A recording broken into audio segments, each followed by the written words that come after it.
New York City could make transit free or heavily discounted for more than 2 million New Yorkers this year without Albany and without spending $800 million on free buses.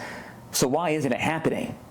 Everybody's been talking about Mamdani's free bus plan. However, there is another proposal on the table right now that would expand bus and subway service at a fraction of the cost.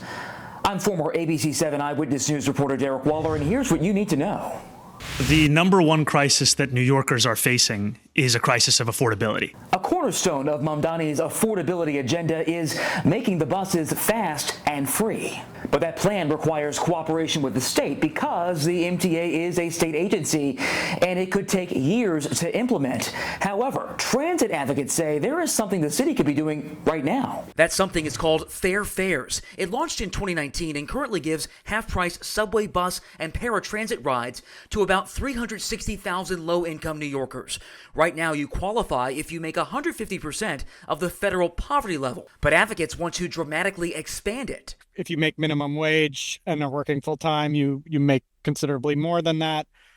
So we wanted to, both expand the eligibility to start to include real workers in the program and deepen affordability for the New Yorkers who need it most. Brian Fritsch, Associate Director of the MTA's Permanent Citizen Advisory Council, just sent this letter to City Hall. His proposal would double eligibility to 300% of the federal poverty level, make transit fully free for those under 150%, expand access to express buses, include City Ticket on Metro North and Long Island Railroad, add automatic enrollment, and expand Access-a-Ride eligibility for seniors.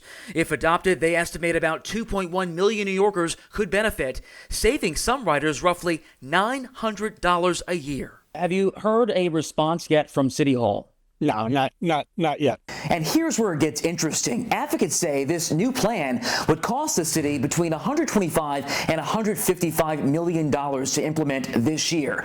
Compare that to the free bus proposal, which again would require state cooperation. That costs $800 million. That's a massive gap. You can't get around New York City without the subway being part of the equation. So we want to make sure that the folks who need it most have all modes of transit accessible to them. Politically, this would give Mamdani a huge win on his affordability agenda at a time when New Yorkers really could use the savings. It also focuses this argument on low-income New Yorkers, people who need the relief most. The question now, can they find the money in this year's tight city budget? I would be surprised if a couple of these at least don't get picked up in the budget.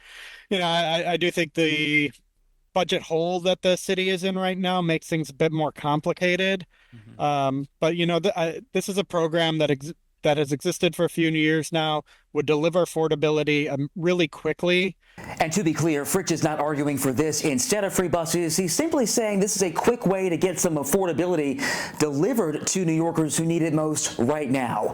By the way, speaking of free buses, I recently went to a city that's already done this to see how it's working for them. You can actually watch that video by clicking right here, this box right here. You can see that for yourself. Thanks for watching. Please like and subscribe, and I'll see you next time.